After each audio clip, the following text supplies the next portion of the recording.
Uh, Hi everyone. So today I want to share the journey I had just a few days ago when I hit one of those classic developer roadblocks, CORS errors. And if you have dealt with them before, you know how frustrating they can be. So I spent hours banging my head against the wall trying to figure it out. But I eventually found a really nice solution to it using Webpack's uh, config. So I'll be sharing about how I solved this issue and let's see if this might help you even. Okay. So what happened was that, okay, so let me tell you brief about CORS error. So CORS basically refers to cross-origin resource sharing.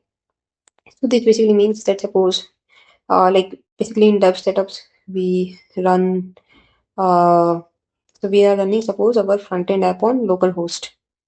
Okay, now front end and suppose my backend is some API which is for example, let's take it api.example.com. So now if I'm making a request from localhost dot colon 8000 to api.example.com, this is a cross origin request. They don't share the same origin, right? And this is a security issue. That's why web browsers prevent this. So web browsers do not really authorize this kind of requests where we are making request cross, across origins. Like both these uh, host names, like localhost 8000 or api.example.com, the host names are different, right? They are hosted on different domains. That is why this issue kicks in. So okay, so this time I found a really nice solution to this, which is the devServer.proxy. So now, what is devServer.proxy? So basically, Webpack provides us with a config which we can add in webpack.config.js, which is this devserver. Inside devserver, you have a proxy object. In here, we can add a proxy. Now, what does this proxy do? See, first, let me tell you the magic. If you're facing a CORS error on api.example.com, what you can do is in your fetch calls, you can send a request to, suppose you're sending your request to /API/users. Okay. Now Webpack will see, okay, the request is intended for /API/users. As soon as it sees /API and in the proxy you have mentioned /API, it will reroute or it will, kind of intercept this request and redirect it to this target.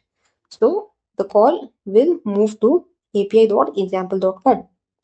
And when you do this, when you handle CORS like this, you will not get the CORS error. Why? Because here this change origin option, we are giving it as true. So what this does is it ensures that the host header matches the target server. So all this CORS issue was because of cross origin requests, right? So when Webpack is intercepting the request and kind of changing the host header to match it the target server, the browser it then seems to be fine with it, right? Because then it becomes same origin policy, so the browser is good with it.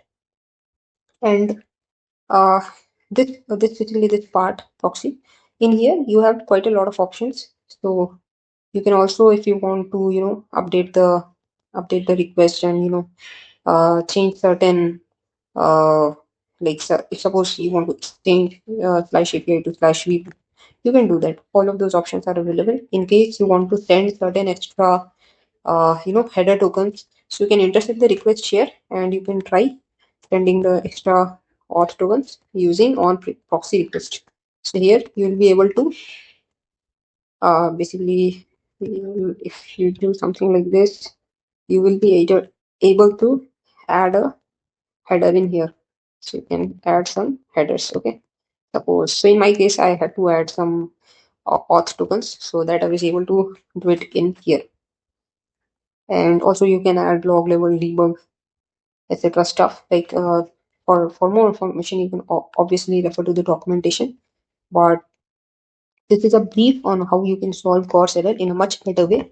And this is just a sort of uh, a gist of the engineering issue I stumbled upon during my work. So yeah, that's it.